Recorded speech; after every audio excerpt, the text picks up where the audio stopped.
That's amazing. Everybody just shushed. Good evening, everyone, and welcome to this incredible event. Thank you so much for being here. I love the energy in the room. I'm sad to stop the talking, and I hope we'll have some time for it at the end.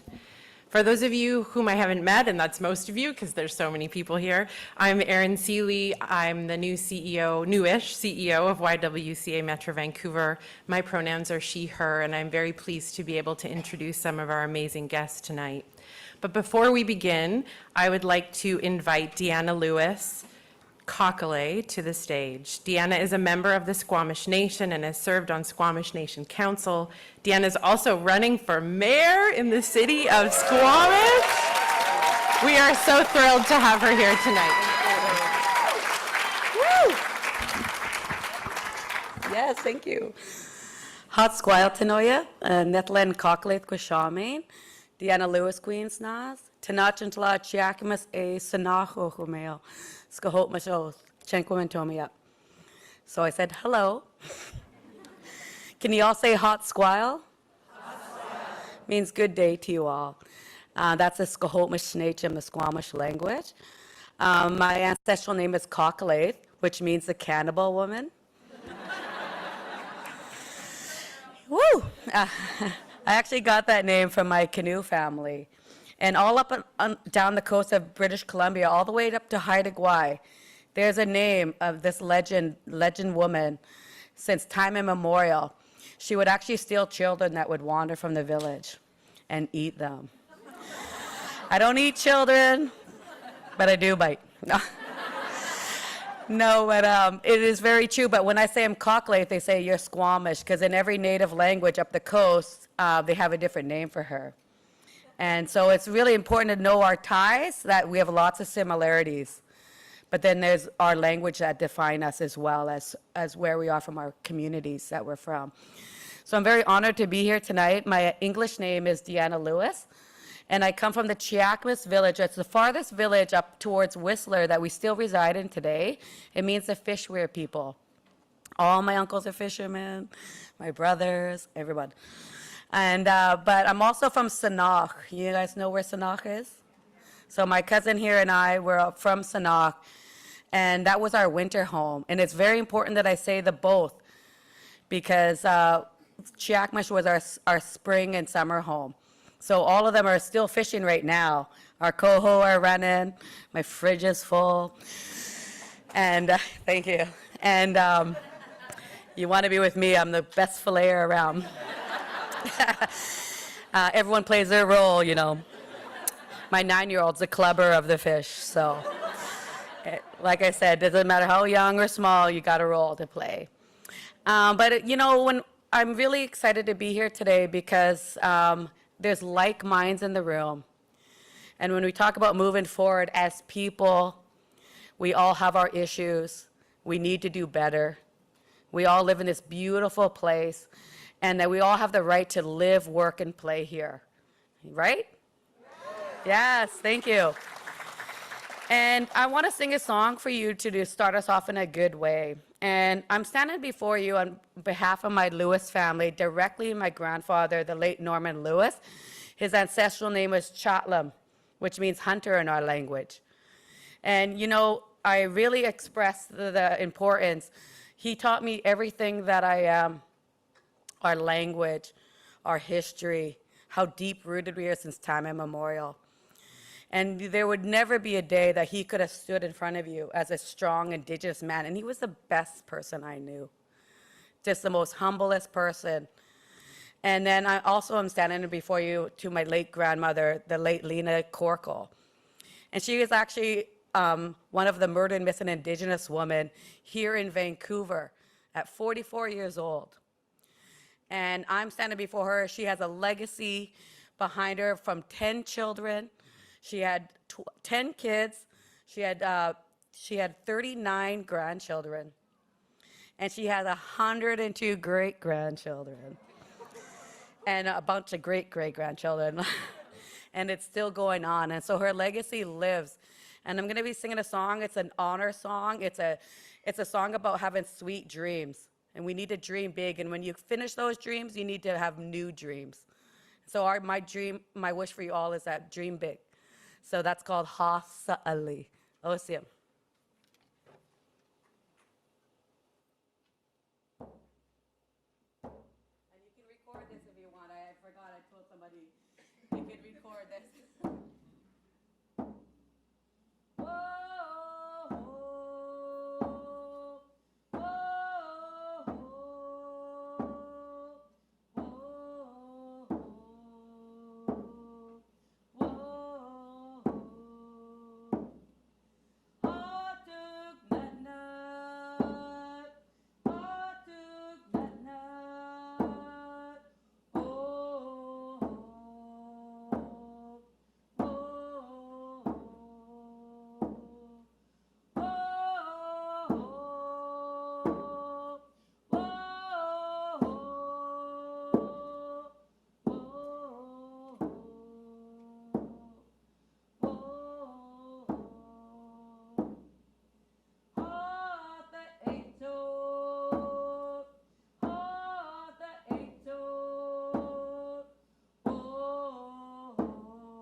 Guys, sing with me.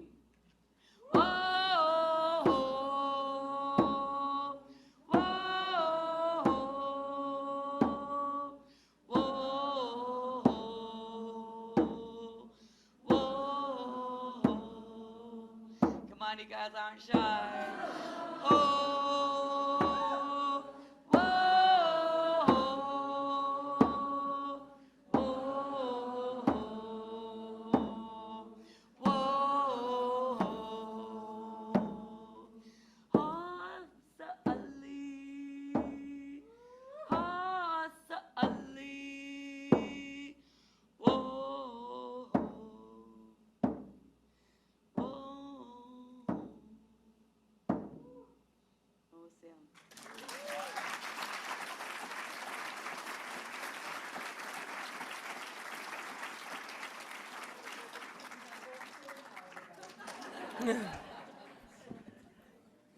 Thank you, Deanna. That's a hard act to follow. No pressure for the panel. This event and the YWCA City Shift project started with a question: how do we make cities more livable for everyone? At the time, we were in the thick of a pandemic and witnessing the disproportionate impacts on women and people with outlying abilities and experiences. We pulled back together to look at the bigger picture, not just of one major health crisis, but of how people are able to access resources and navigate the world around them on a daily basis, even in the best of times. It became clear that inequities are deeply entrenched in how cities are shaped and built, and that a course correction is needed for a future that is just and fair. And local governments have the power to make many changes happen. Thankfully, there is much inspiration to draw from. We looked to cities like Vienna that put equity at the forefront of decision-making, and saw examples across the globe where thoughtful policies are making life better for everyone. We began to reimagine what our own cities might be like and to think about what they could look like with abundant well-being as opposed to just economics as a guiding principle. So we narrowed our focus back in and started engaging with local governments across Metro Vancouver. We welcome many of our elected representatives and those running in our upcoming municipal election here tonight. And we are, absolutely. To reimagine our cities and to make them more equitable means gathering as a diverse group and having inspiring conversations like the one we are going to have tonight. It means thinking big, being bold, and taking action. We have gathered some amazing speakers here this evening. First, I'm very honored to welcome Andrea Reimer to the stage. She will be our host this evening. Andrea spent many years in local government. She knows firsthand how hard that work is, and on Vancouver City Council, focusing on climate initiatives and reconciliation. She went on to Harvard University to study and teach urban policy and how to strengthen democracy. She now teaches and consults on how power works in practice, and we are so grateful to have her moderate this conversation.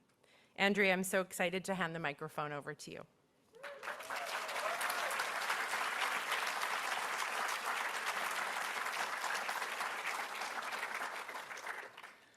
OCM a Siaya, Kwiat Sana Andrea Reimer, Unsolatan, Kwiat Nehia, Kanai Métis a French, Tena Chentala Treaty 6 Territory, Jacksfish Lake, Saskatchewan, a East Vancouver, Chen Quenman, Tamasquium, Tasquahomish, Ohomeho, Ta a Taswelatuth, Chen Quenman, Kakalai, a Chen Quenman Arancili et YWCA Metro Vancouver, and Chen Quenman Tomi, Hudson Squallow and Quinns Quetch Nobiya. It's been a long time since I've spoken Squamish in public, and in front of a Squamish speakers, more challenging. So it's a pleasure to welcome you all here tonight. When I was elected to City Council, it struck me that I could welcome people to events in French and Cantonese and Mandarin and Spanish and even Italian. Okay, so I can't speak fluently in any of those languages, but I can say welcome. Thanks so much for coming. But I could not speak the language of this land, and that seemed to me to be something that needed to be rectified. So I took on the task of at least being able to say thank you in one of the two languages, the other being Hunkaminam, which the Musqueam and Tsleil-Waututh speak, and to show through my actions that I see the erasure colonization has done, and I believe that it does not have to be this way, that we, through our actions, can change the future, even if we can't change the past. So in English, as you heard, my name is Andrea Reimer. I'm a settler here. You probably caught that I am Nehia or Cree, Métis, Kanai, and French Canadian from Treaty 6 territory in central Saskatchewan. I now live in East Vancouver, and I was expressing some gratitude to the Musqueam, Squamish, and Tsleil-Waututh, and to Deanna for welcoming us tonight, and to Aaron and the YWCA for hosting the event. And finally, gratitude to all of you for making time for this conversation this evening. So when the YWCA first asked me to come and be the MC for an event about reimagining cities, I did not hesitate. This is a project I've been involved in my entire life. Reimagining cities is that's my passion. It's what wakes me wake up in the morning. First, inadvertently, as a street-involved youth, when I needed to believe that cities could be reimagined, and then as an elected official trying to use power to create space for people to have a voice and to be active participants in reimagining cities, to build their own power. I know many of you have been involved in this project as well for most of your lives, if not all of it.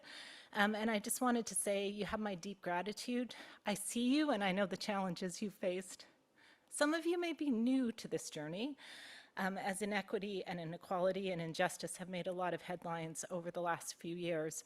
You may even have come tonight as perhaps your first step on a journey towards learning more, because these kinds of events can be safe spaces to learn. So I have a little bit of discomforting news for you. This is not that kind of event. We are going to use words like white supremacy, we're going to use words like patriarchy, and the priority for safe space tonight is for the people who live with colonial violence every day. It's been a long time since I've been in front of a microphone that didn't have a box around it. So this is a space for them to speak their truth, and the kind of learning we need to do to successfully reimagine cities can't happen in comfort. So now that we're all maybe a little uncomfortable, let's get going. It's my great pleasure to introduce to you Maria Vassilakou.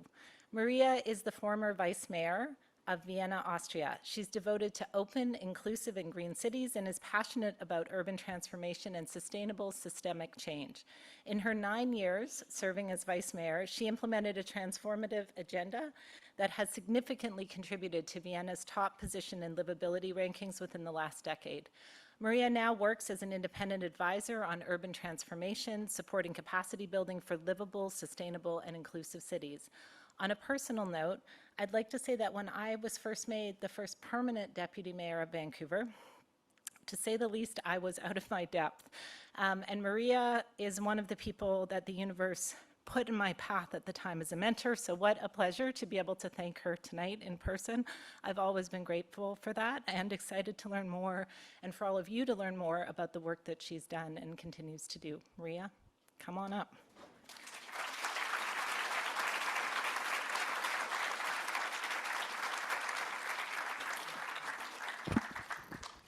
So thank you so much, Andrea.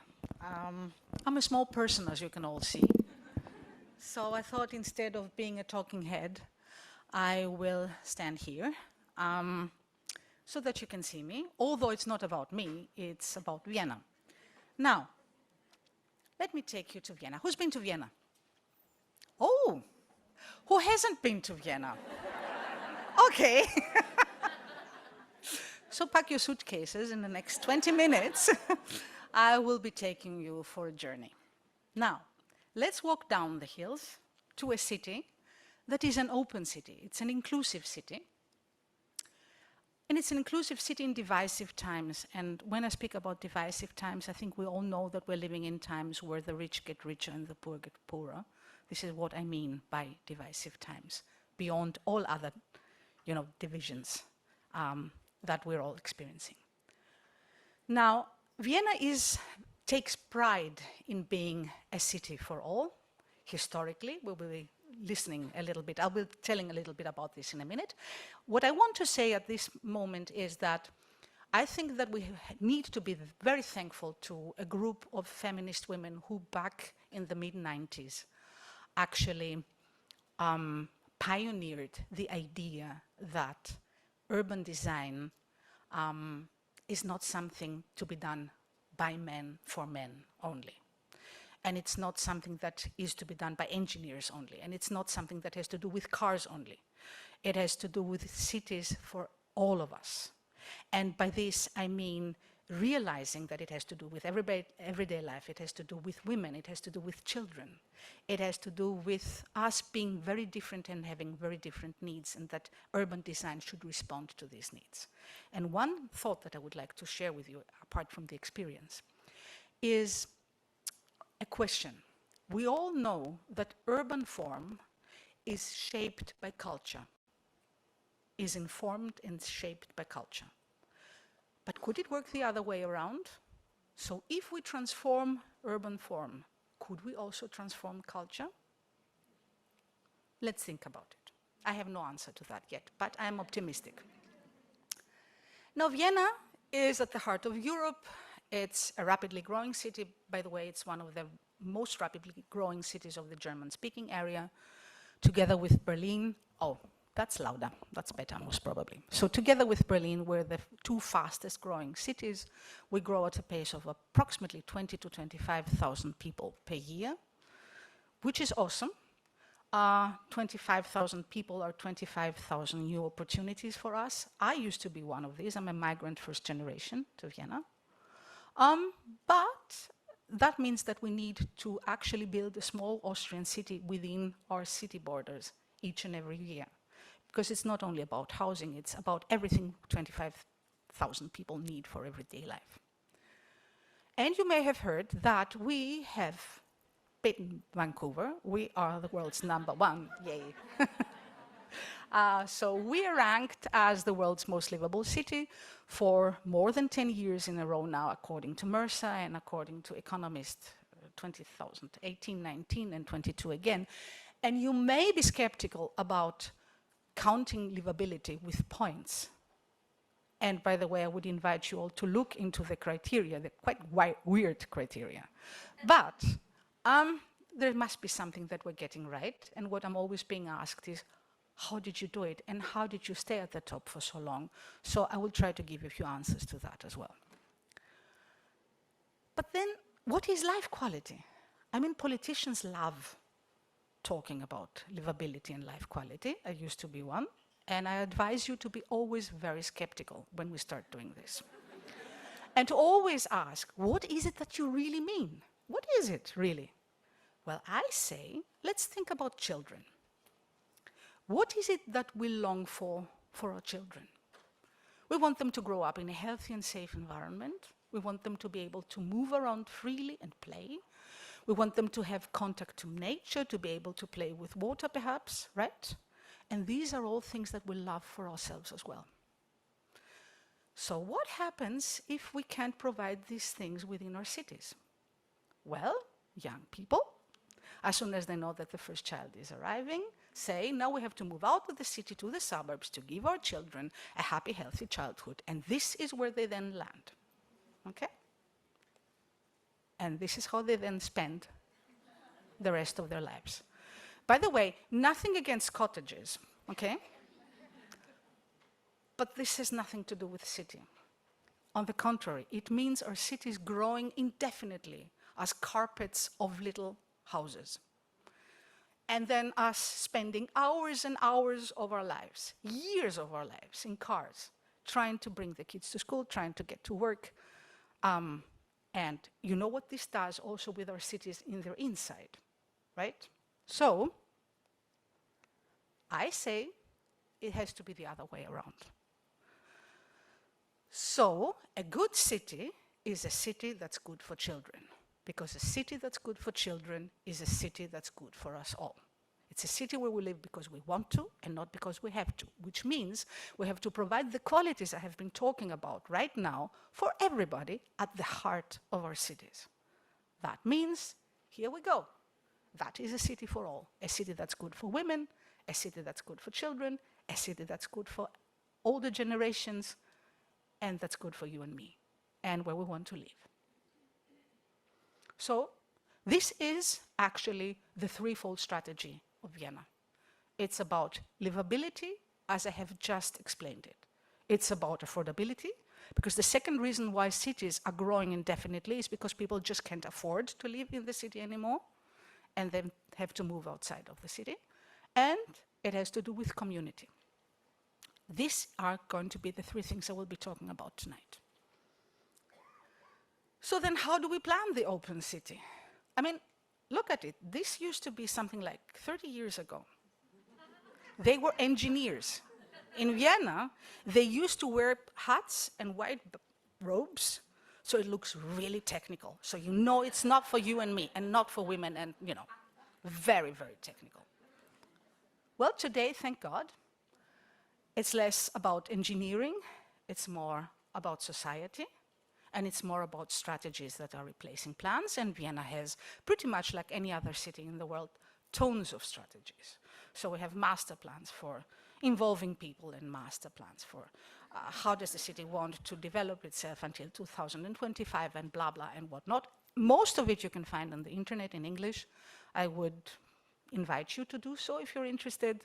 I will try to describe it in more simple terms. Now, this is one of our strategies, our smart city framework strategy. I have chosen this one because of its very, very central key sentence, key credo. That is, we want to be a city that provides maximum life quality for all. That means for everybody, and not just for the few that can afford everything, right? While saving resources, so actually consuming as little resources as possible, by implementing smart innovation. And by this, I do not only mean technologies, I mean smart planning, I mean smart design, I mean smart thinking. So it has a lot, it's not only a technical thing. So how do we manage the transition? Well, first, step one, use new urban quotas as an opportunity for transformation and repair. Now, Vienna is in the privileged position to be building upon a tradition of 100 years of affordable housing. So having smart ancestors is always good, okay? They started 100 years ago, they embarked in one of the most ambitious global programs of public housing. Oh, and by the way, if I manage, yes, look at this. It's also about quality. It's not just about affordable rents. I mean, they had, these were swimming pools in the 20s of the 20th century, right? They had amenities, they had kindergartens, they had libraries. They would give people everything they needed for everyday life, right? And as a result of this, Vienna has an extremely even socioeconomic distribution. That means there are no areas where just the rich people live without public housing and social housing projects right at the heart and between villas, and there are no areas where only poor people live. So this is something, of course, that is also historical and that makes us different from many other cities. Now, today, as a result of this, 62% of the Viennese live in public or social housing units. So social housing targets middle class, and it's not something just, for very, very low-income families. We keep investing 500 million per year, approximately. We keep creating about 7,000 units per year, and we have a very active land policy. This is what it looks like today. And there are architectural competitions that go with it. So I have no time. I'm supposed to be speaking only for 20 minutes. I don't know how I should say all this that I want to share with you in 20 minutes. So to make it to describe it very briefly, there are numerous non-for-profit, limited profit housing corporations that receive subsidies from the city and where they will compete for pieces of land, and they will have to choose their architects' teams. And as you can see, there are 4 criteria for these competitions. It's social sustainability, so it's about the social mix, okay? And social innovation, it's about architectural quality, it's about, it has to be economically sustainable, of course, and ecologically. So, this said, let's look at one urban quota, one of these urban quotas, so to get an idea of how this is being done. So you can see it's all about creating vast, green, accessible spaces in the middle and creating very dense edges. So we can go even for high-rise at the edges. And it's about traffic calming, so no cars, okay? Green middle, cycling and walking, and then collective garages at the edges, so people will need to walk the last, let's say, 100, 150 meters. You can actually drive very slowly to your front door if you need to unload something, but then you have to drive off and put the car in the garages. So this way, no fences, by the way, right? This is the opposite. I just took this picture to show you this, and then to show you that, okay? So that actually makes you realize the difference. So not houses, houses, houses, and streets, streets, streets, streets. Arranged it totally differently. Oh, and by the way, here you could never know which one is subsidized housing and which one is free market housing. So there is a mix, always there. There is a mix. At least 50% plus one unit needs to be subsidized housing. Actually, it may go up to 2/3. And you will have a mix also within the buildings, but most of the times it may be one building that is free market, the other building that is subsidized. You would never know. So there is integrated mobility policy Just for the sake of being brief, I will say example given, it may be that new tenants, while arriving, will receive an annual card for public transport, example given. So it's towards, avoiding private car use. And there may be even swimming pools on the rooftop. Why? Because we don't build garages underneath, which saves so much money that you can then actually use it for amenities. So it will not be seldom that you may even have a swimming pool on the rooftop on subsidized social housing in Vienna. There will be multi-generational school campuses opening up in the green area so children can walk to school safely.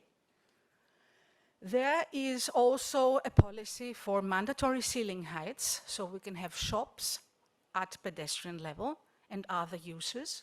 So no tie cities where people will only work throughout the day and then are dead at night, and no pajama cities where people just return to sleep, right? And are dead throughout the day. So mixed uses and thriving, lively ground floors that will mean that the new area will be full of life straight from the beginning. And what you can here see is also an example of collaborative housing. These are houses that are being designed by the tenants themselves, which is actually something that I'm extremely proud of because they're extremely innovative and they are community magnets. These are people that are active straight from the first moment. We provide space for community action. So this is a gardening example. And we also support community events and involve community in the design of new urban quarters, or let's say adjoining areas.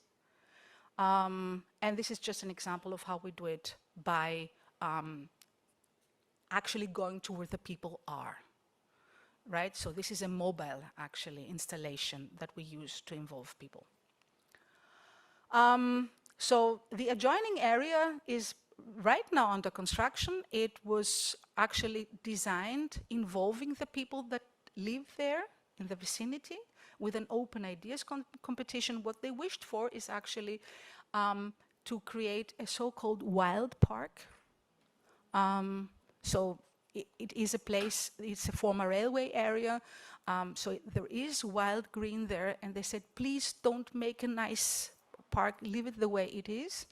And a result of this was actually that we even managed to have several high-rise buildings. So high density paired with high quality, which is a wow, because if you think you have NIMBYs only in Canada, no. Welcome to Vienna. Anything beyond 4 stories is a monster building. So it proves that involving people and local communities straight from the beginning can actually lead to awesome results. So, wrong button. And now we move towards the already built city. How many minutes have I got left? Nobody talks, that's good. So what we also do is that we actually think in networks. And I think that this is also something I'd like to share with you. Transforming a city always means think networks. It's not about the size of projects. You could actually do tiny projects, tiny transformation projects from neighborhood to neighborhood. If they're connected with each other, you have an impact. So what we do is we keep creating new green spaces and connecting them with existing ones. So this is just an example. You can see the railway area that I have been talking about right now that is under construction. The one in the middle is the next. We're going to start construction there in a couple of years from now, but the master plan already exists. And then to the right, from your perspective, is a historical large garden. And all of these are to be connected with each other via green boulevards, so linear green. So the idea is to span a network of green places and spaces throughout the entire city. I will return to this in a minute. So that was new urban quarters as an opportunity. Connect them to transformative projects when it comes to the already built city. And now it's about centers. So, what is a city in the end? Where do we love a city? Where do we experience a city? Where do we identify ourselves with a city? Well, most probably somewhere that is a center. It may be a neighborhood center. It may be a district center. It may also be a metropolitan center. In the end, what we have done is to develop a polycentric strategy, strengthen already existing centers and create new ones. And in order to do that, you need to look into transport and mobility. Why? Not only because it's about bringing people from here to there every day, but because it's about space. And space is a limited edition. And space is an extremely valuable resource. And there's too much space taken up by cars today. And not even to drive. Mind you, most of them are parking 22 hours per day statistically in Europe. So, it's about taking space and allocating it to other uses, right? So you have to look into mobility to gain space to transform your city. Now, here again, we had smart ancestors. I love it. I loved being vice mayor in a city where you have such a starting point. So we have one of the densest public transport networks that there are for a city this size worldwide. And what we did was to say, well, let's make public transport cheaper. So what I did was to make the annual card for public transport cheaper, and it costs 365 euro per year. So it costs €1 per day. So this is what it costs to take public transport in Vienna as often as you want to and anywhere you want to, each and every day. And this is what it looks like. And you don't even have to have it in your pocket, because they have these smart little machines that know if you own none or not. So this created a run towards public transport. In the meantime, we have approximately 900,000 people owning annual cards, plus students, plus pupils. We're not yet exactly 2 million, so 1 out of 2 has it and uses it. And that, of course, means something, okay, towards, again, public transport. And it also means, of course, that we had to invest. Because if you create a run, it then means additional metro lines and tram lines, etc., etc.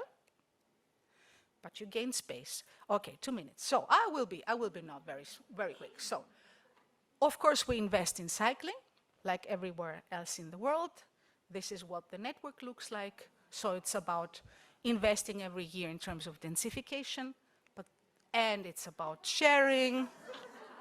Okay, so even cargo bike sharing in the meantime. But then it's about walking. And here, I'll spend a minute. It's about, first of all, it's about the basics. And the basics are, please, speed limit 30 kilometers per hour and pavements, right? Then it's about realizing that you have to rethink the street. And it's about something that Jane Jacobs said, that I would like to share with you. It's been extremely influential to my thinking. She once said, the inside of the city is the outside of the building. So the outside of the buildings is the inside of the city. And I couldn't agree more to that. Where the city is, where the city materializes, is public space, is where we meet each other. So you have to rethink and redesign the street. And this is what we did. We started pedestrianizing. So we convert a street, approximately a long street each year, into either pedestrian zone or public space. So this is what it looked before. This is what it looks now. It's a shopping street. We are creating a network of pedestrian boulevards and connecting it with each other. We involve the people when it comes to redesigning local communities, when it comes to redesigning streets. And as you can see, we do it on site. Okay? This is an example of even gender-sensitive involvement, where we actually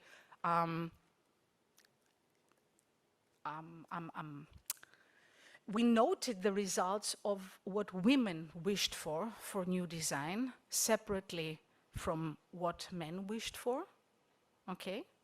And this proved to be a very good way of, opening your eyes for very, very specific needs that are there. We keep creating new spaces where there are dense areas in the city. So this is a hanging terrace over a metro line. So you can see what it looks like at night. And then we have a plan for safe ways to school for children. And you can see it can be very simple means, right? It does not always need to be investing millions, okay? We're very green already. And I have told you, I'll skip this because I have no time anymore.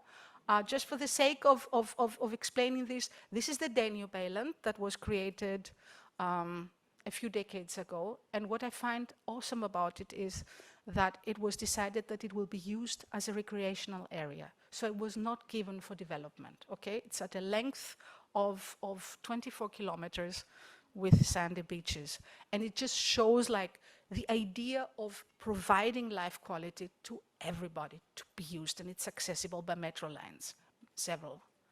Anyway, I have talked about the network of green spaces, and now this is the very newest idea of the cool streets. And also here you can see how simply this is done. I mean, you just bring the water in the summer. These are not the richest neighborhoods that there are in Vienna. And you let children play. And this is what I mean by being creative and thinking about how can I provide everyday quality to everybody that can be afforded by everybody with simple means.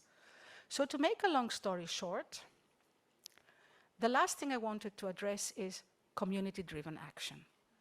And I think that, and that is, so I said, transform the already built city, use new urban quarters as an opportunity, and then invest in community-driven action, which is easy and cheap. So what did we do? We introduced a grant scheme where you can have 4,000 euro for an idea in your own neighborhood. Anybody can do it. The only precondition is that it has to be open for everybody to use without having to pay entrance and without having to consume something, okay? And look at, without any more talking on my behalf, look at what people did. It's like 500 projects in the last years. Child play, temporary child play streets, temporary markets. This is a more complicated project. Let's move on. Parklet. Okay, parklets. Long dinner. Not dinner, sorry, breakfast, brunch. As easy as that. And this is what I love most. That was a summer farm, and what you can see are people from an elderly home and from a kindergarten nearby at the Harvest Thanksgiving festival. So takeaways and insights. It's about leadership and vision. It's about strategies and plans and a commitment. It's about creating scale and thinking in networks. It's about coordinated action. It's about using every opportunity and connecting it to everything else. It's about goals, grants, and it's about involvement and bottom-up action. So think smart means think equity, think inclusion, think diversity. And please think out of the box, and thank you.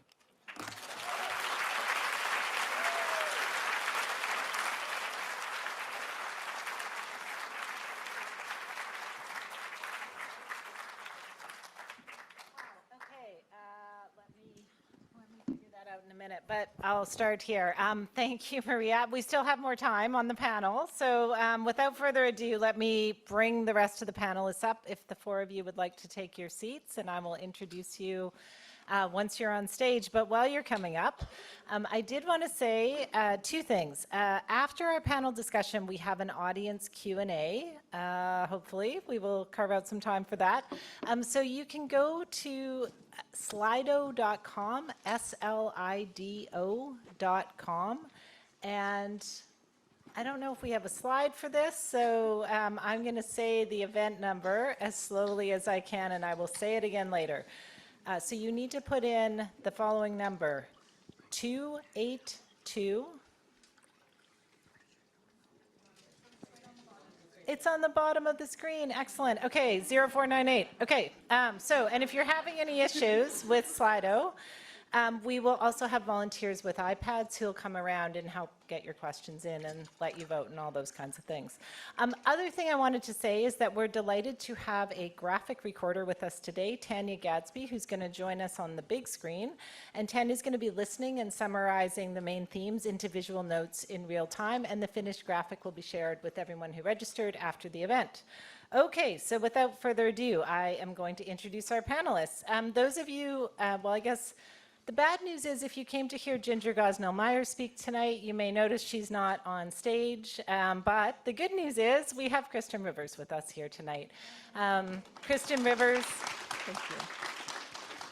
Kristen Rivers is a member of the Squamish and Kwakwakwa Nations, an elected councillor with the Squamish Ohomeo, and sits on the board of Van City. She's also running in the municipal election, seeking a seat on the park board here in Vancouver.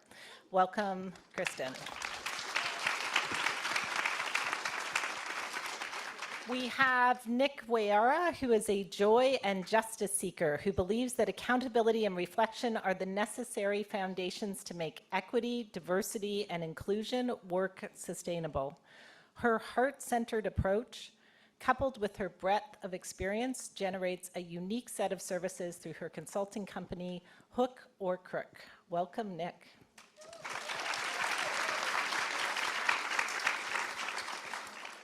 Tiffany Muller Myrdahl is a senior lecturer in the Department of Gender, Sexuality, and Women's Studies and the Urban Studies program at Simon Fraser University.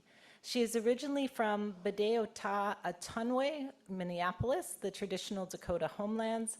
She teaches courses on feminist urbanism and research methods and serves on the advisory for SFU's Community Engaged Research Initiative, or CERI. Welcome, Tiffany.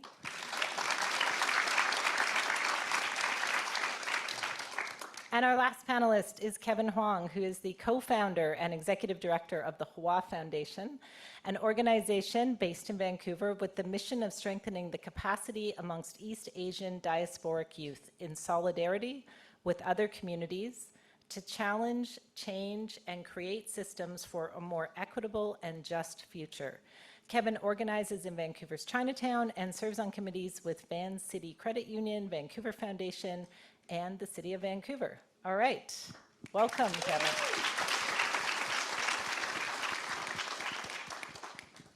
Okay, it's so much easier just to unmute oneself, but oh, I think it's on now. It is on now, great. Okay, so that was amazing, Bria. A big focus on livability. So I'd love to hear from the panelists. Livability isn't always the most positive word here in Vancouver for everybody. So I'm curious we heard Maria's take on it, this idea of a city that works for children is a city that works for everyone. When I say livability, what comes to mind for you? Maybe we'll start with Kristen. How do you feel about going first? Okay, great. I didn't have to unmute, it just did it. Somebody did it for me, so thank you. First, I want to start by saying what an honor it is to be here tonight. I was trying to figure out with some of my co-panelists if I look anything like Ginger Gosnell-Meyer's, and if so, maybe I could steal her identity and live her badass life. But yeah, I can feel your energy, and I feel like everybody here wants for others to live a good life. Otherwise, you wouldn't be here. And when I think about livability, I ask myself, what does it mean to live a good life? And that means health, and that means shelter, and that means having fun, and that means so many different things. But I really related to what Maria said about children, because in my work, when I was elected, I asked myself, what do I need to do with my colleagues to make the Squamish Nation the best place in the world to be a child? And the decisions that we make, I try to come from that perspective. So, for instance, I was on council with Deanna, and we were the first nation in Canada to provide a rent subsidy to our members, because we know that Vancouver is like impossible to live in, and over half of our members live off reserve. What really struck Deanna and I was that our people couldn't even afford to live in their territory. So we created a rent subsidy, and it's geared towards, like if you're a young mom, or if you're a mom and you're a single mom, then you're gonna get more help for your rent. And if you can get more help with your rent, then you're not gonna have to worry about getting diapers or putting food on the table or signing your kid up for swim lessons. So at the heart of livability, I think, is what does it mean to live a good life, and what does it mean to create communities where they are the best place in the world for children to grow up. Love it. Thank you, Kristen. Okay, I'm going to jump over to Kevin, just because I don't want you to feel way at the other end of it. We're going to like close the circle here. Yeah, to me, I come from like a 3-generation, 4th-generation family. My grandma, when she was still alive, lived with me, or like, you know, my parents. So for me, it's also inclusive of seniors. Very much just, you know, thinking about, at least in Chinatown, we've been asking for longer pedestrian lights, for example. That's like a very small thing, but it means a lot to the people that, you know, need the time to walk across the street. So for me, it's definitely inclusive of the multi-generations within the city. And when you hear the word livability, does it inspire positive thoughts or negative or neutral? Does it connect with you? Yeah, the work I do is an advocacy, so that word is like, how do we make it more livable for more people? So for me, it is both, I would say, an aspirational thing, a word where I think as a city we have a lot to do and a lot of choices to make moving forward around how to make it that much more inclusive and equitable for the people that have been pushed to the margins for so long. Awesome. For those of you at the back, you may wonder, I don't know if you can hear a noise that isn't that familiar for a lot of us, but we do have a poet laureate who's going to be reading us a poem later, and he has brought a typewriter, which earlier tonight was working way better than my iPad, so don't knock it. Tiffany, why don't we go to you next? Sure. Such an honor to be part of this panel. What I wrote down is that livability to me means having a sense of security and having a sense of belonging, and also having a sense of abundance, like the possibilities to design the future and to live into the future. And I have to say, as somebody who's tried to make camping reservations in BC, or, you know, tried to sign my kid up for swimming, Vancouver is kind of an economy of scarcity, and it's hard. I'm not saying anything that you don't already know. So I want to imagine a feeling of abundance as the livable place we want. Love it. Nick, what? Yeah. Well, I don't really know if I have anything more to add, but what Tiffany just said really resonates with me, is like having a sense of belonging. Is my mic okay? I think you're going to have to hold it pretty close for it to pick it up. Hello. Yeah, that's great. Having a sense of belonging, being able to exist in your body, in your skin, in your community as you are, being able to walk down your sidewalk and have people respect you and ascribe dignity and care to you in just the form of recognition and respecting space. I think for so many of us, and I can speak specifically as like a Black person having born and raised in Vancouver, which I feel like we're unicorns. My sister's here, so 2 unicorns. 3. What's up? But for so many of us, it's like, livability would mean not, you know, having a sense of like relief when you're in public space. And for so many of us, that's not actually the experience, right? It's true, it's hard to find camping spots, but even when we're in spaces that are supposed to be designed for all, so many of us feel pushed to the margins and feel as though we don't belong there. And there's this real sense of othering that people experience. And so, yeah, I don't know, I don't have like connotations about livability, but I think it would be, it's both aspirational for me and for so many people who look like me and others who don't look like me, but who walk through the world and feel like they are less legitimate or not as much or not as welcome or don't belong, or and even on their own territory. Like that's wild, right? So anyways, I'll stop.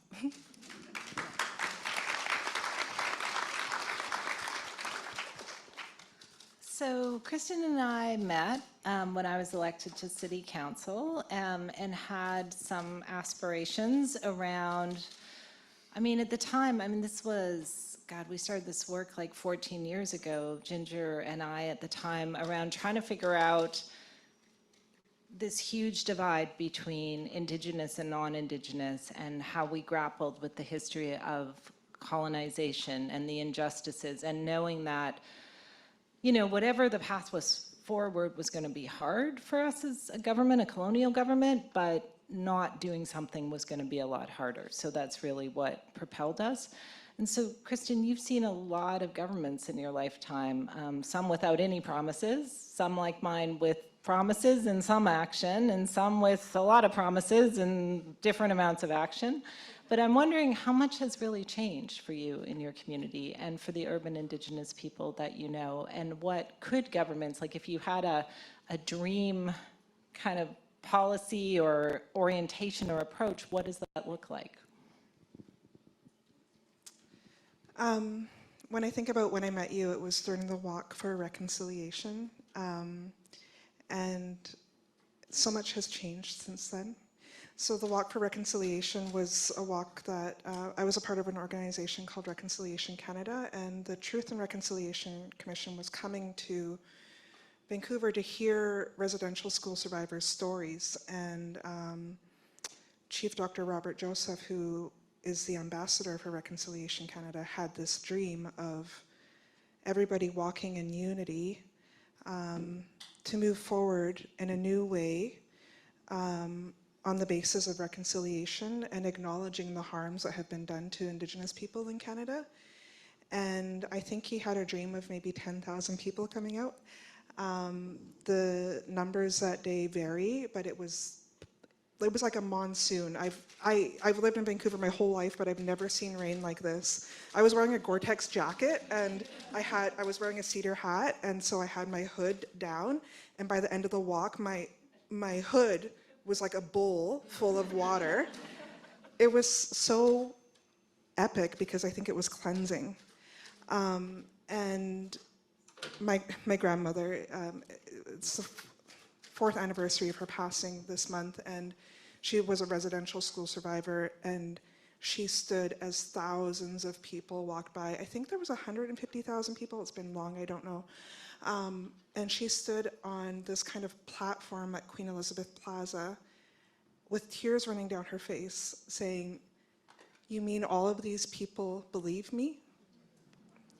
And it was a really powerful moment for me, and thankfully we had people like Andrea as allies on the inside who could help us. And something that we thought was important was to make sure that, how Los Angeles is a city of lights, or the city of love, and Paris, I think, we wanted Vancouver to be the city of reconciliation. And so the proclamation was made. And not only was it a proclamation, it was a promise, a commitment. And I hear about it all the time now when I'm in meetings with the city or different people about how Vancouver is a city of reconciliation. And it's kind of been this guiding light for people. And so you go from that walk to where I am now. I'm an elected councillor with Squamish Nation, and we have one of the most important developments happening in Canada on our territory on 10.5 acres of land. We're going to house 6,000 people, and similar to what Maria was talking about, we're going to have shelter rates and affordable rates and market rates, and we want to house everybody. Like, come with us, we'll have a party on Sanok, and everybody is welcome. But I think that the change that has happened is bit by bit, more and more space is being created for us to just be who we are. And who we are is we want other people, and we want ourselves, and we want our children, and we want our elders, and we want everybody to live a good life. And we want everybody to feel that they have a place. So the more space you create for us, the more you're going to get of that. And I think people are becoming more aware of that because everybody's knocking on our door. Everybody wants to partner with us because we have something that I think has been missing from not only the city of Vancouver, but society as a whole. Okay, that was very powerful. Thank you. You know, it's today, I mean, one of these amazing things about social media, today it popped up in my feed. This is actually the 9th anniversary of the Walk for Reconciliation, so it feels very symmetrical to have it here. And yeah, everything you said. We actually, I originally thought maybe we'd get 5,000 people out optimistically, and then I left home that morning and I'm like, let's bring that down to 1,000 because it was like horizontal rain. So yeah, having tens of thousands, 100,000 was quite something. It speaks to like not letting the present narrow what's possible in the future, right? Just trying it and seeing what will happen. Tiffany, let's talk about that future. So feminist geographer Jane Dark has said, our cities are patriarchy. I promised you we'd hear that word tonight. Our cities are patriarchy written in stone, glass, brick, and concrete. So how do we make cities built this way more feminist when they've largely been, in fact, almost universally been designed by and for men? Can you share an example? Yes. And I wrote some notes because otherwise I will be very bad on time. So I'm going to focus a little bit on history and then get to the example. The shape our cities take reflects our values and the assumptions and norms we bring to the planning table. Then, these norms and values are reflected back to us in built form, so our assumptions are normalized in ways that make it almost impossible to see that the city could be built in any other way. Sort of getting to Maria's question. But there is nothing inevitable about city building. It is not inevitable that 81% of Vancouver houses single-family and duplex properties, or that multifamily housing out of the downtown core is clustered on arterial roads. Zoning regulation and land use bylaws are not naturally occurring.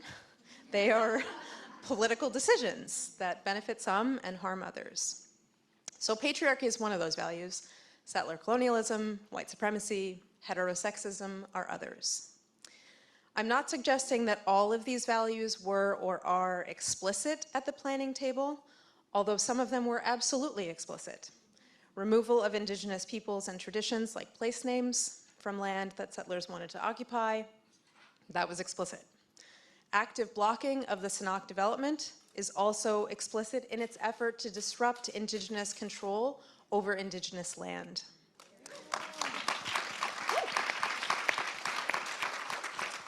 Exclusion of racialized communities from certain neighborhoods or access to certain types of housing, also explicit.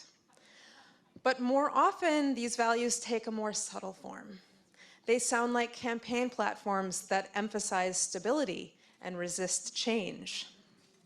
They sound like complaints from homeowners about densification. And here I'm going to swing back to the 60s and talk about Jennifer Chutter is a PhD student at SFU who wrote a master's thesis about Vancouver specials. And in it, she analyzed survey responses, among many other things, that decried, quote, an increase in on-street parking and new houses block sunlight. which she talks about as reflecting a racialized set of middle-class values that were challenged by modifications to urban development, and who, as a result of those modifications, had access to housing and belonging in the city. We might look at view cones as a contemporary example of that. So identifying these values clearly begs the question, who is at the planning table? Central to making a more feminist city is rethinking the planning table in a way that centers a different set of voices, experiences, and expertise, and thinking about expertise differently. A serious commitment to such a change would require decision makers to take up the work conducted by a more diverse set of folks at the planning table that represent all of our city's residents. So here's the example. The trans inclusion policy at the City of Vancouver is an example where decision makers did follow recommendations that came out of an advisory subcommittee. In other words, the origin of that policy began with community members who were supported to undertake a consultation process and produced recommendations that were adopted by the park board and then later by council.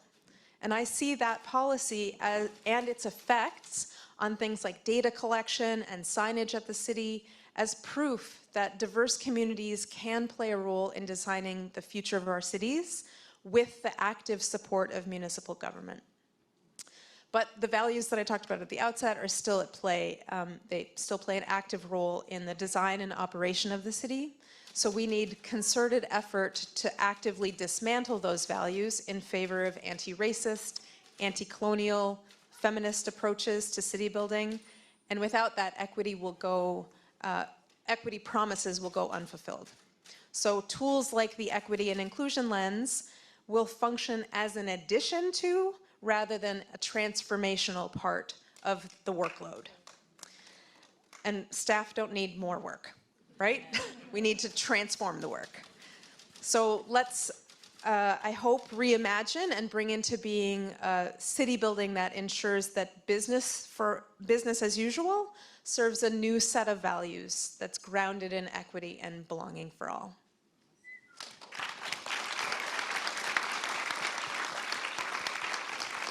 Kevin, I'm going to jump over to you because we're talking about, I promised the question to Tiffany, and Maria also spoke to it, about how cities were built by and for men. And we didn't say it, but men of a particular color. There weren't a ton of Chinese people or Black people or Indigenous. In fact, there was legally not allowed to be any working for the city of Vancouver until well into the 1960s. So this talks about building new cities, right? Like how you transform these spaces, but there are some spaces in our city. I mean, you're working hard to preserve what is. So it's not just about transformation. So can you talk about how we preserve the important cultural parts of our city that provide cultural comfort and connection for communities? Yeah, I think this is where the tension point is often, and I think we saw that, and Andrea, you were on council with a 105 Kiefer development, and that was like a big deal for Vancouver because there was like such a need for housing, including like back then the developer was asking, like, giving to the community 25 senior housing units, but the community really said no. Because what I think a lot of folks saw was that the development wasn't really contributing to that social and intangible cultural heritage that Chinatown is known for. And I think beyond that conversation of providing spaces for like cultural comfort and connection, it's also, why do these spaces exist? And I think we still have to recognize that the long history of colonialism, white supremacy is still here. And a lot of my work is not necessarily like, doing reports or holding workshops. Yeah, we do a lot of those. But it's actually what I find super, like, why I keep on doing this work. It's been 10 years plus, is the youth that come to me and be like, I'm able to have the conversation where I feel heard, where I feel that I'm able to talk about, advocacy or civic things I care about, but with a cultural element where I'm affirmed. I can't have that with my parents because of language, whether it's, actual language or even civic jargon. But I think that's the space we need. And I think for spaces for city moving forward. It's actually recognizing that we have to work on equity and justice, we have to work on reconciliation, and focusing on those and working with the communities to be able to thrive and grow from them will be a part of the growth plan. It has to be, because right now, I think, again, a lot of attention with folks that want more housing is just like, oh, okay, we can just build it, clear it, you know, like, but we have to recognize places like Joyce Collingwood, Punjabi Market, Chinatown, they're built on like the innumerable number of connections, socially, culturally, economically. We can't replace that quickly or easily. And then also recognizing that we have already lost places like Japantown, like Hogan's Alley. How do we make sure that we learn from that and don't replicate the same mistakes?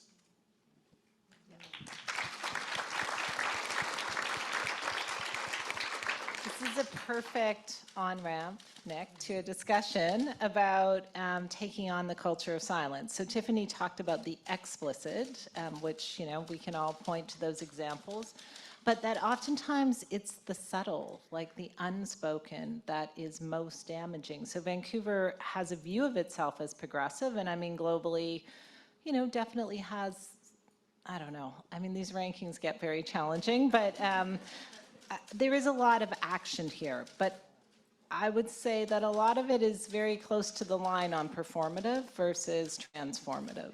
So I'd love you to talk about that, both in your experience as a Black woman living in the Lower Mainland and as a consultant who works in this area. What advice would you give to people on how to move cities from performative to tangible actions? We need to be a lot clearer about our why. Because the thing about performativity, when we talk about performative allyship, whatever that looks like, it materializes in such a way that centers me, Nick. I don't want you, the audience, to think that I'm a bad person, that I think poorly about some group of people, right? I want to say the right things, I want to do the right things, but it's also about perception, right? And so kind of piggybacking on a lot of what's been talked about today, Maria, when you were talking about like the city centers and then like connecting the dots. Adrienne Ray Brown talks about cycling upwards and how small is all. Like we have to start like on a cellular level. And I'm not a city planner, that's not my forte, but I do think in this room, we have a room full of folks who are so inclined to be here, clearly care about the issues that we're talking about. And I want to challenge and invite all of us to think about the ways that we can really implicate ourselves in all of this work that we're talking about. Because oftentimes when we talk about white supremacy culture, we talk about systemic racism, we talk about all of these like big picture issues, it feels like it's out there, right? It's like other people created it, perpetuate it, we're fighting against it. And yet those systems live within us, right? We're like swimming in the soup of white supremacy culture, of patriarchy, of homophobia, transphobia, ableism, anti-Black racism, settler supremacy, the list goes on and on and on. And so, you know, if we are clearer about our why, which is, in my opinion, and I would hope that folks in this room agree, our why for diversity, equity, inclusion, reconciliation, all of these practices, like these are action-based, right, are about being attuned to folks who are made most marginalized, right? It's not about your perception of me, it's not about the way that you like me or think that I'm a good person, right? And so once we're able to decenter ourselves, but also implicate ourselves, I think that's where like the rubber hits the road and we're actually able to embody the values and the practices that diversity, equity, inclusion, reconciliation, like all of these big, like these big practices require us to do, and it starts with us, right? So yeah, like how do we invite ourselves into the fold as opposed to seeing those problems as separate from us, distant from us? How do we recognize that they also permeate the way that we interact with each other, like care for each other, ascribe dignity to each other, the way that we even see ourselves in relationship to each other and land and place and belonging and space and all of those kinds of things. So, yeah. Love it. Thank you. Bria, so I'm going to bring you in. So when I was on city council, I mean, Vancouver inevitably compares itself to other cities. Vancouverites do that as well. And it wasn't until I'd been on council for about 4 years that I realized these cities we were comparing ourselves to, Vienna, Amsterdam, Stockholm, I could go on and on, I won't.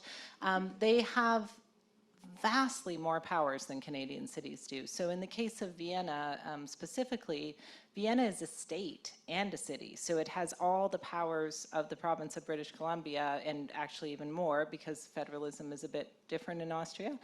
And then also is a city. So I mean, I look at everything you're doing and it's like so awe-inspiring, and yet I'm also painfully aware of this tiny jurisdiction that Canadian cities have. So I'd love your reflections. I mean, I'm not going to ask you to, we're not going to have a discussion about Canadian federalism and the Constitution and all that.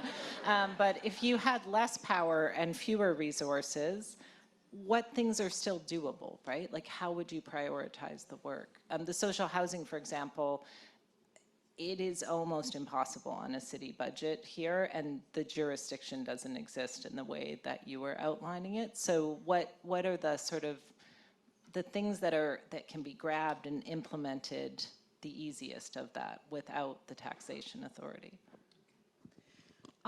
Well, I think that even affordable housing can be, in a way, transplanted elsewhere, although it needs to be adapted and simplified. But there's an example of a small city in Germany called Tübingen, who actually embarked on a budget of 2 million euro only, approximately 20 years ago, and have been extremely successful. And they're just a city, they're not a state.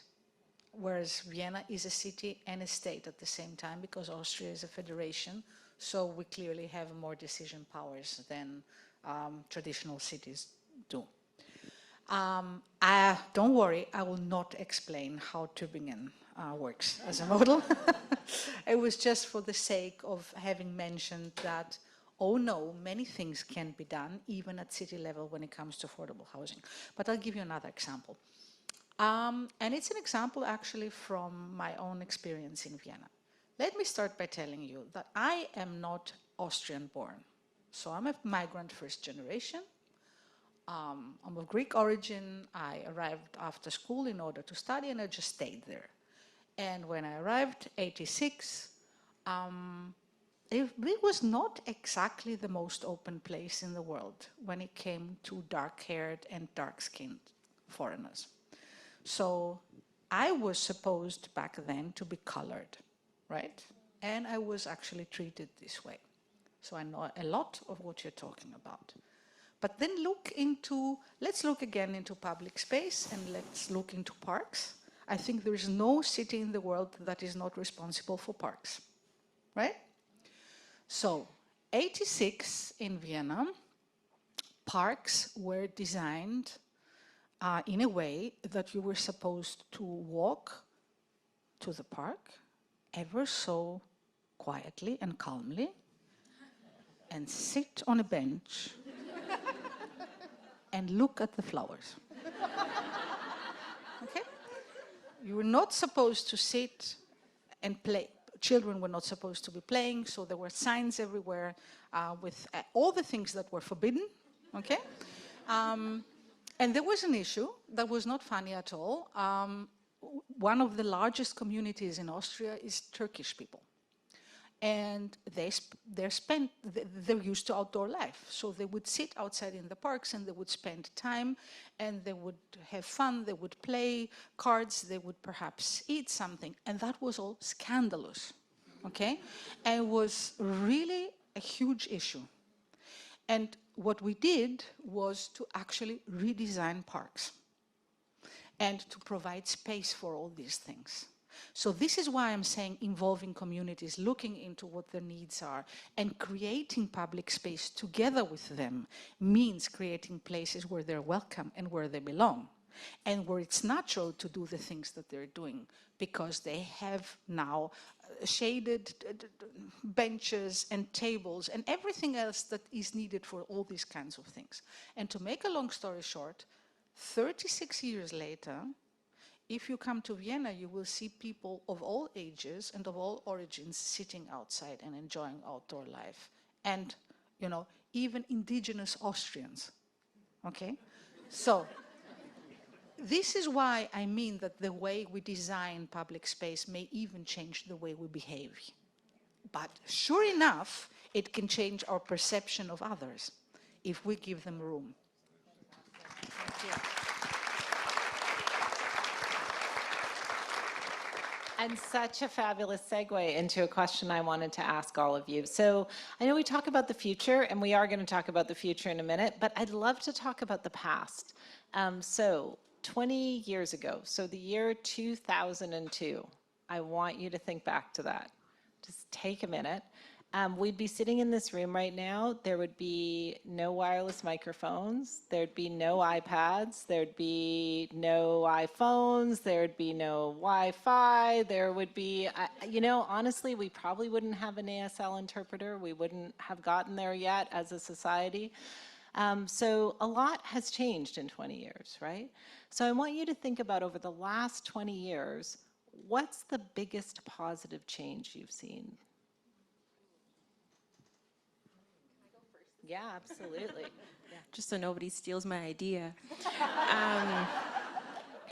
I feel like there's so much more space that we, and I'm going to say like the royal we, no, not the royal we, the collective we, not that. A lot of us have learned to take up space in such a different way than what my parents were able to do when they first migrated from Kenya in the late 80s. And so I think it's really exciting to see the number of like racialized, queer, disabled, like indigenous, like so many of us are like able to speak our truths and have a microphone, and there's a different reception that we're getting. And that's not because of the dominant culture, that's because we've like paved that path, and the people who've come before us have paved that path for us, right? So we have created this reality that we're living in right now, which is so exciting. And I'm really glad you asked this question of like the past, because I wouldn't be sitting here if it wasn't for, you know, teachers that I had, my parents who really instilled like a level of like respect and care for myself as a little Black girl, my sisters as well, right? So yeah, I'm excited about the future, but right now I'm really grateful for the space that I've watched folks take up to get us here, where we can have a microphone and say the word white supremacy and talk about it, right? That's huge. Nice. Yeah. Awesome.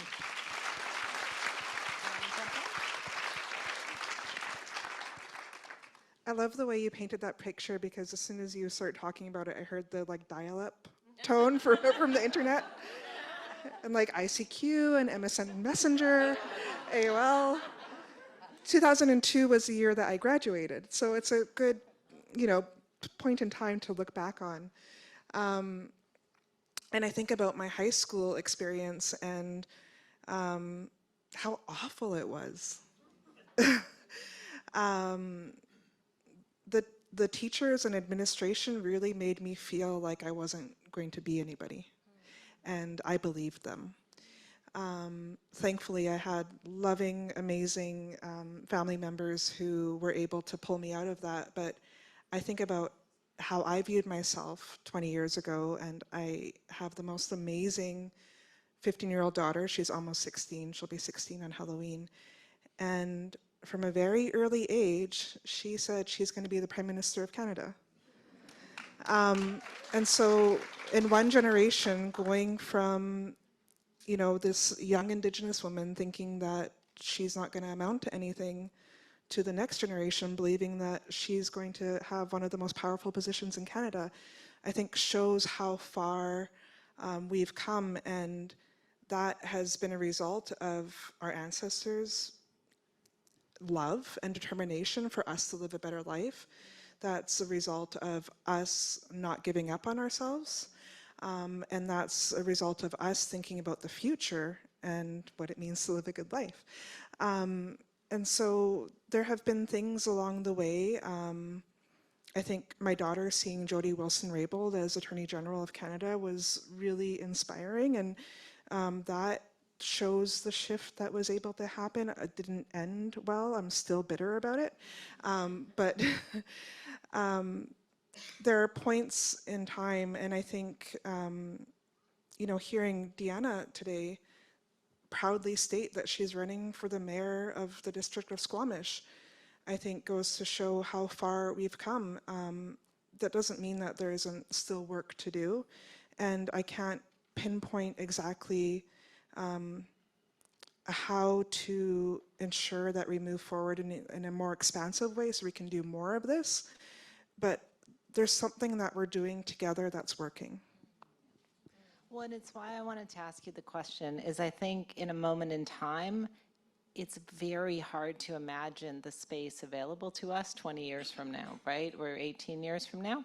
But when we look back, it's like, oh my God, like everything changed in that period of time, right? Maria gave us a presentation. A lot of that I mean, you had these brilliant ancestors, but you've also done a lot of hard work over the last 10 or 15 years. So Tiffany, Kevin, do you have thoughts? Yeah. I guess I'll speak from that particular position that I occupy as an academic. And in 2002, I think I was in graduate school. I can't remember. But I think about my graduate training in research. And Andrea mentioned in my intro that I sit on the advisory for the Community Engaged Research Initiative, which is a new organization, part of SFU, that's really trying to take seriously community-driven research to enable and encourage communities to be able to come to the university and say, we have this question, we need you to help us, but the researchers like stay in the background. And that was not how I was taught to do research, right? I was taught about becoming the expert that was going to be asked the question, and I was going to give the answer, and I was going to extract the information, and you know, that data that I was extracting was about my own career advancement, not necessarily the betterment of community. And I think that it's a long shift, much longer than the moment that's the Community Engaged Research Initiative has been around. It's been happening for some decades, but I think it's a really important shift about how we train researchers, how we train folks to enable other people to take up space and value their experience and their stories, and support them with the institutional capacities that we have. So I feel very hopeful about that. Awesome, thank you. And Kevin? Yeah, using time as a placement of like how much the things has changed is fascinating to me, because like I'm lucky to have mentors in Chinatown that organized during the freeway fight. I'm like, how did you guys do it? And he's like, oh yeah, we just had phone trees. And I was like, are you serious? Yeah, we call one person and they call two people and two people call four people. I'm like, okay, 105 we organize on Slack, all right? It's like instant, all right? We want pizza here, but we need to feed people. All right, send a message out, it's done. I cannot imagine that. But specifically for 2002, big year for me, I got my N. So, back then it was just like, I wasn't in this work, didn't know a lot of thinking about cities. And then it was just like, the world is vast. I can go anywhere I want now. 11 o'clock curfew, right? But I think what I've really seen is that appetite for Vancouver to grow in a way that's actually wanting to densify and wanting to be moving away from the single family house. I grew up in one, but I've also been lucky enough now that I've moved out from my childhood home to give up my car. And my parents did not understand that concept for me. They were just like, why would you give up your car? I was like, because I want to live a life where everything is close, where it's accessible, where I can get to places that all my needs are here. and I still go to, work. We lost our office during COVID, but before that I used to bus and transit, and it was totally fun. But circling back this conversation here, I think, so my parents gave me their car now for 2 reasons. I adopted a dog during COVID, and I want to take them places, so I hope for transportation infrastructure allows dogs in the future, including in bags if possible. And the second one is my mom is like, you're single. I can't have my son, going out, taking their dates on buses. Nothing against that. My mom has expectations for me that, certain things like that's pushing against my own values here. So anyway, hello, Dillis, my partner is here somewhere. Yeah. I'm a director at TransLink, and I feel like we might have to talk about the buses. Okay, so we're going to take audience questions, but I'm going to get one of the small but mighty team to give me an iPad that connects to the internet, which is not mine, and we're going to look at the audience questions. Oh, yeah. Okay, so it's Vancouver, Maria. So just like every other city you go to, we have a question about housing. So what might be an effective path to housing equity that disrupts current real estate speculation and unaffordability while also addressing land back, which would be in the Canadian context, land back to Indigenous nations? So that's a big question. Let me try and reframe it. So I think you've already done this in Vienna, actually, which is that you've got so much land owned by the state that it actually disrupts the speculation market to some extent. Is that a reasonable?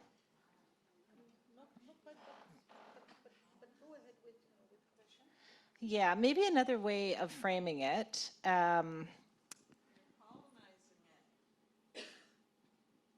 Is around, well, maybe your thoughts on housing. Maybe the better question is housing equity. What would you tell, I know you work with cities all over the world. They're all struggling with housing affordability.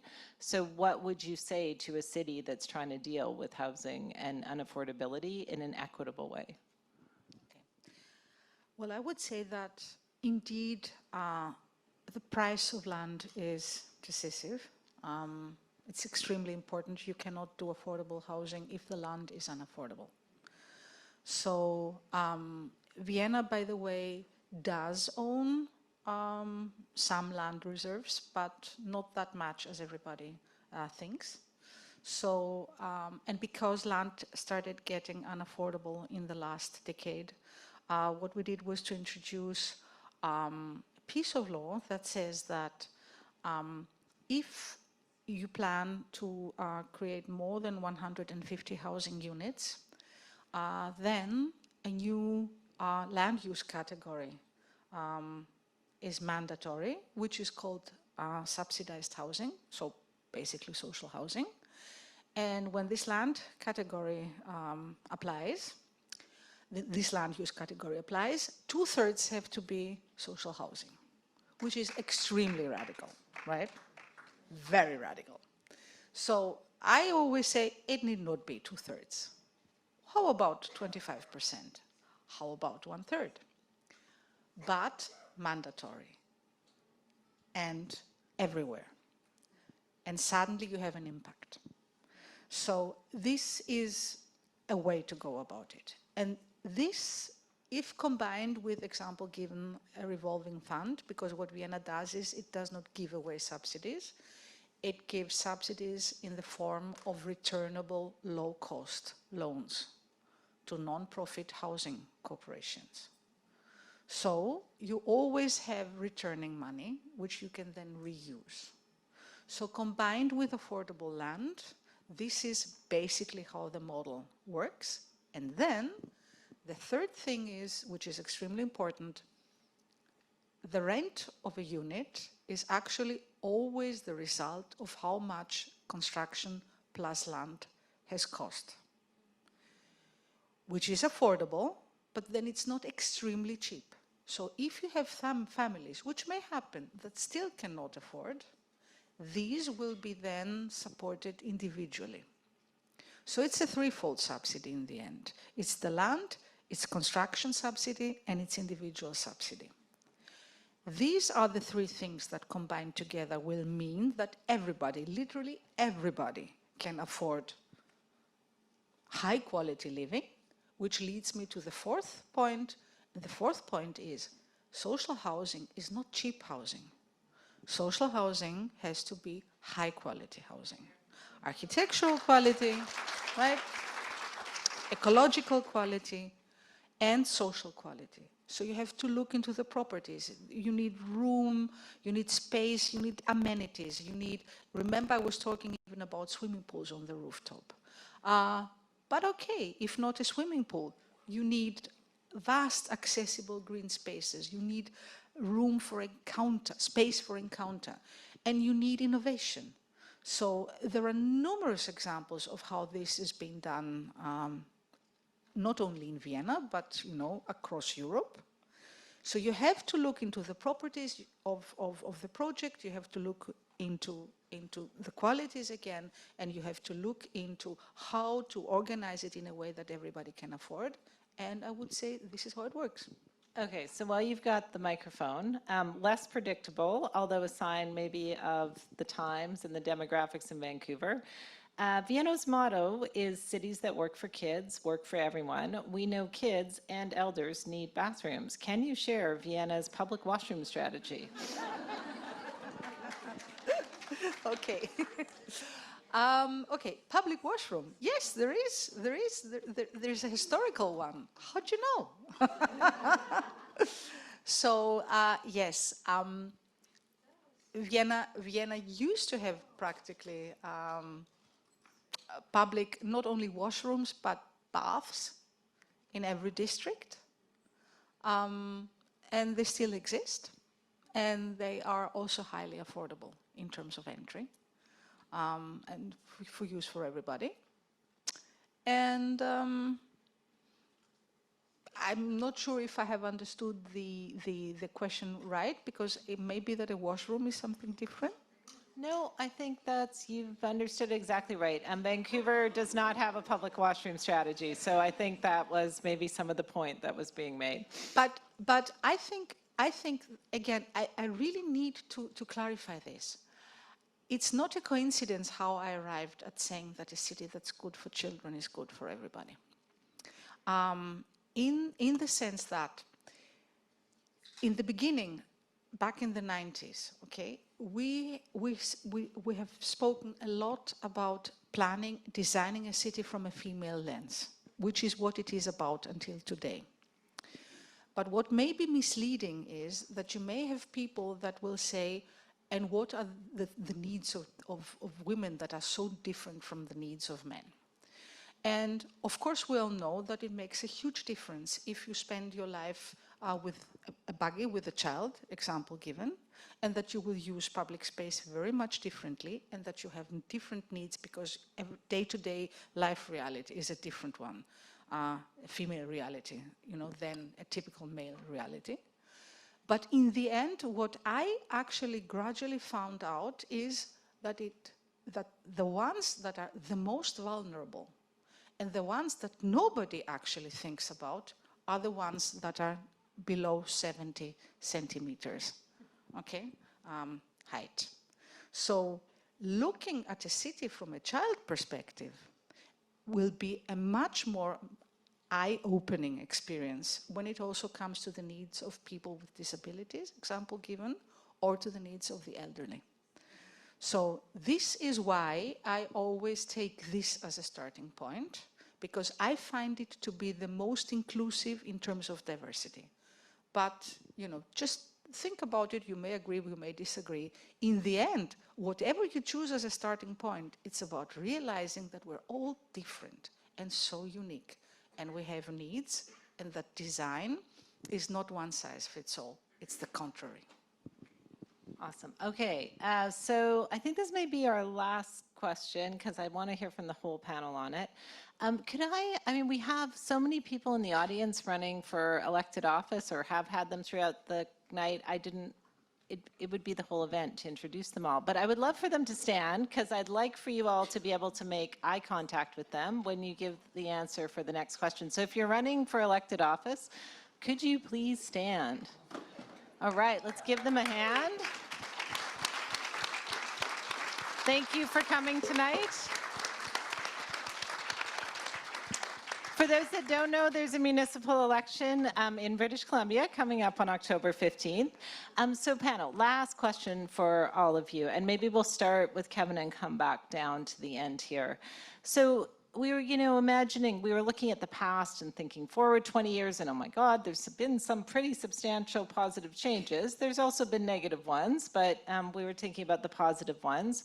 So when you're thinking about, if you could look a councillor in the eye or a future mayor in the eye and talk to them about what is the key barrier for Vancouver, if you could remove one barrier to move beyond just having conversations and bureaucracy and instead to actually making socio-environmental transformations a lot faster, what is the barrier that you would remove? Racism. All right, that is a great answer. Yeah.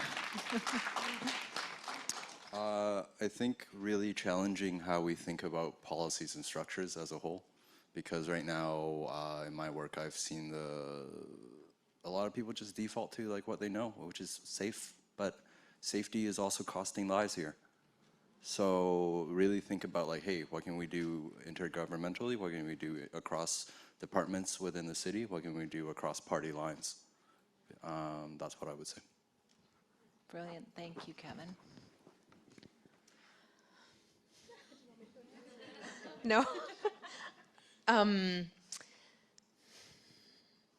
I have a couple different thoughts. I guess I would default sort of back to the who's at the table, and find ways to get more people who really have not participated. And I'm thinking right now about Karen Ward's work with drug users and the opioid crisis. And there's an amazing project that I would like you all to be acquainted with called Walk With Me.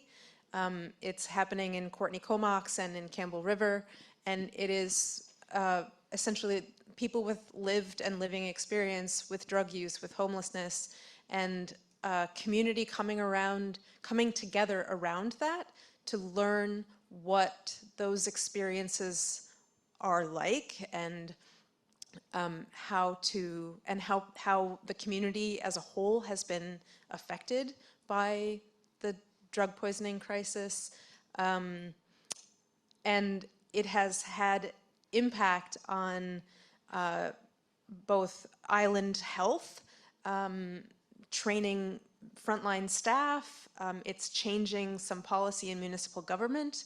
So it's really starts with asking the folks who are most affected first. And I would like that to be the effort.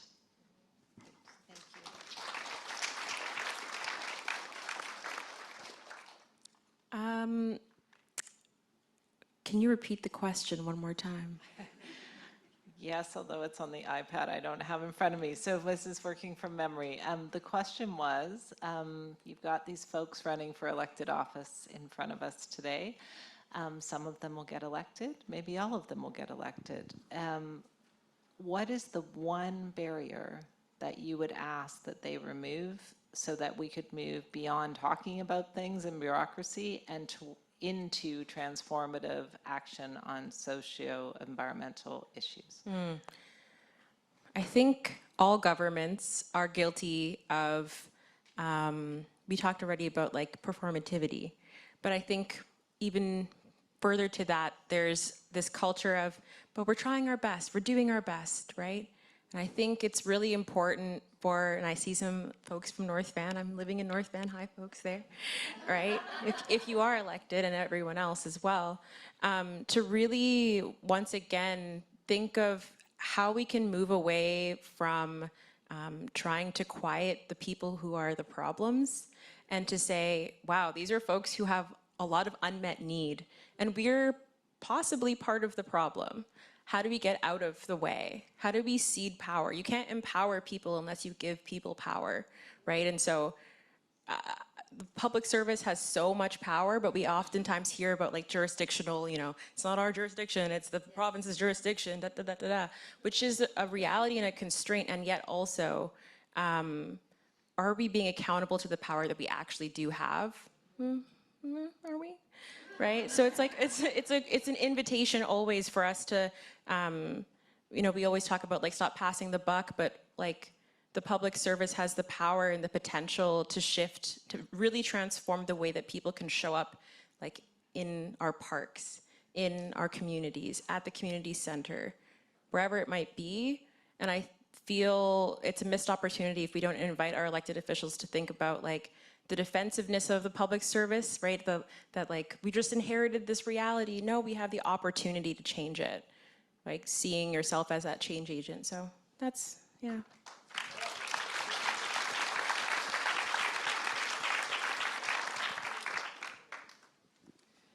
These are hard acts to follow. What more can I add? But I want to preface this with saying that in my job and in my work, I feel like I spend 95% of my time advocating for equity, gender equity, and it's exhausting. And it's going on even beyond work and just in my everyday life. And I think that in my world, there aren't people who are actively blocking opportunities for women of color. But I don't think that they realize that by their actions, they're doing it inactively. And there's so much that can be done that's so simple to move gender equity forward. And I forget what award show it was, but there was this amazing Black woman who won an award for a TV show, and she said, the one thing that separates women of color and anyone else is opportunity. Viola Davis, she's so amazing, thank you. And I saw that, and that changed my life, and I started thinking about how can I create opportunity for other women around me. And I need more men to be thinking about how do I create more opportunity for women? And it's as simple as like, thank you. Like in my world, I keep saying like no more work meetings of 3 people or more where it's only men. No more, like there's no excuse for that. And maybe there's times when you need to sit back and give somebody else an opportunity and let them shine. Not every opportunity that is presented to a man, they need to take up. They could say, I have this other amazing person here who, she's a woman, she's wise, she has something to share that the world needs to hear. So sit back, let us come forward, because we will come forward and we will change this society to make it a better place for all of us, not just us, but all of us. So yeah, create opportunity.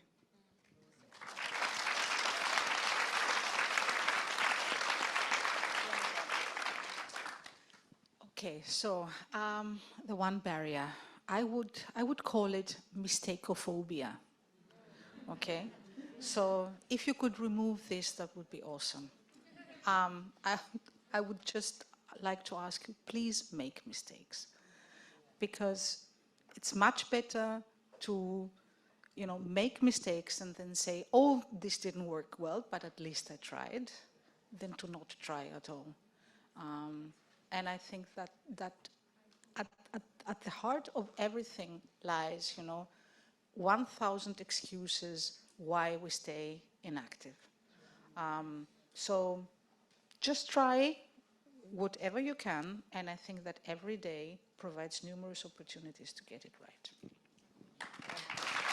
Oh, what a great way, what a great note. Brilliant answers from all of you. we're going to stay on stage, and you are going to experience a rare treat. We are, as a panel, the typewriter has been working, and Elliott Slinn, I'm going to invite him up to the microphone here at the podium. As he's coming up, I will tell you that Elliott Slinn is New Westminster's 5th Poet Laureate. This role has him act as a literary ambassador for the city of New West, inspiring others by sharing his passion for poetry, art, and self-expression. He writes on-the-spot poems based on a feeling, emotion, or word, which he calls moment poems. And the poem he's going to share tonight is based on his reflections during our panel discussion. Very appropriately for our gathering this evening, you may have noticed that Elliott stood up because Elliott Slinn is running for school board in New Westminster. Yeah. All right. So this is the last time you're going to hear from me this evening, so I just wanted to take a moment to thank all of our panelists. I don't even really have an adjective for how nourishing this discussion has been, but I know it's not easy when you're racialized, Indigenous, a woman, to get on stage and share that deeply. So I just want to really give you heartfelt thanks for taking the energy and the time to come and share tonight. To all of you who came, this is a gift. It comes with an obligation, and I know you're here because you already feel that obligation, but I'm just reminding you, because as Maria said, it's easy as the day goes on to think of all the reasons why we can't or won't or are not going to do something. And speaking of doing something, that can feel very abstract, but hopefully we made it a little bit more tangible tonight. I'm going to make it very tangible for you. As I mentioned, there is an election on October 15th, a municipal election. So elections aren't the only action you can take. In fact, they're usually the first step. But I'm going to tell you, as someone who lived on the streets for 10 years and somehow got elected to office 4 times, people like me don't get elected unless people like you vote. So you absolutely need to get out and vote, either on election day or one of the advanced polls. Thank you so much. And Elliott, take us away.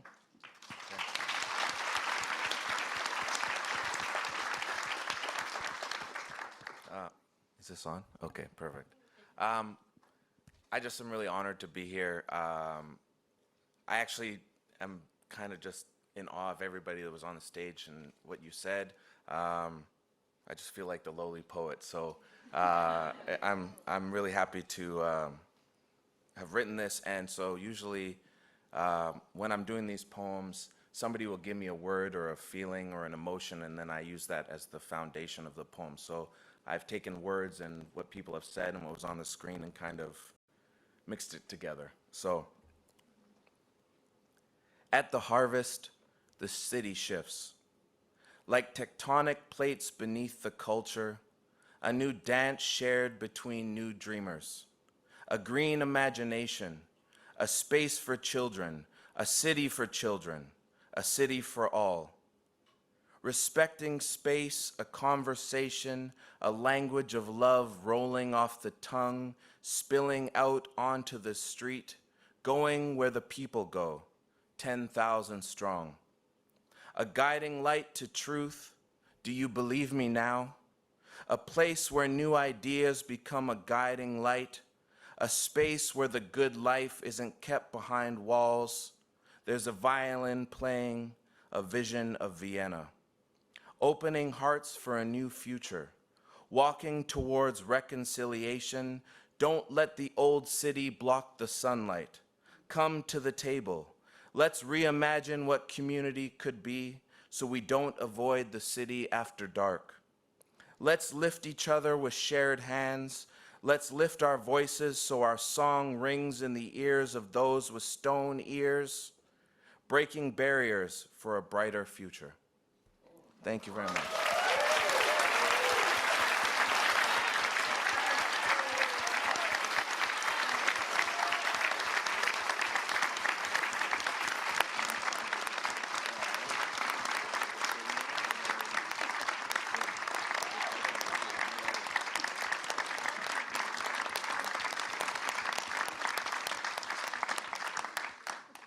I'm going to stand here and keep clapping.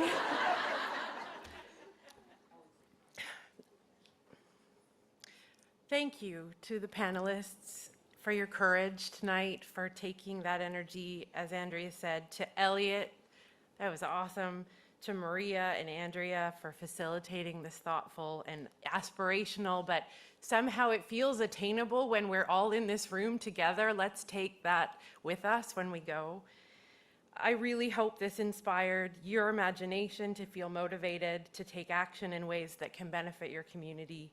I really want to thank our incredible team, the mighty team who have done so much work to prepare for this, especially Amy and Shauna, who've worked tirelessly to make this happen.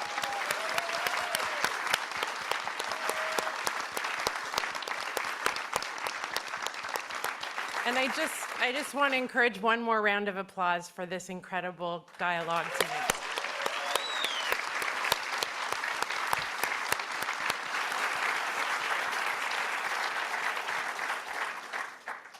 A brief note about this project, YWCA City Shift. This is a 3-year initiative. This is just the beginning. There's more to come. It is supported by Women and Gender Equality Canada. We're so grateful to be working to make our cities more equitable, prosperous, and just. And tonight it feels like the work is a little bit easier than it usually does. We call on cities in Metro Vancouver to commit to equitable decision-making across policy, funding, and service decisions. I cannot leave without a call to action to you candidates who are here tonight. Please, please commit to take this forward when you're elected and to make a difference. You have so much power to be able to create these spaces and these abilities to create conversations where people can be heard.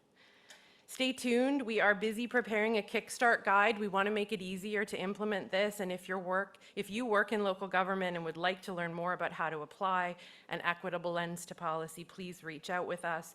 We're also very grateful to be working with an incredible advisory and community council. They're enriching a lot of the work. They'll be giving us input on that Kickstart guide. You can visit our website or scan the QR code. And I want to highlight that we have a number of other events and workshops coming as part of the City Shift series. The first event is Monday, September 26th, in partnership with Women Transforming Cities. Yay! It is an all-candidates meeting centering equity, and it is sold out, but you can attend on live stream. We also had 124 or so people attending tonight on live stream, so thank you to them, thank you to all of you, and I will echo Andrea's statement. The only way democracy works is if you actually get out and vote, so I urge you on October 15th or before, please go out and vote. Thank you all, and please get home safely.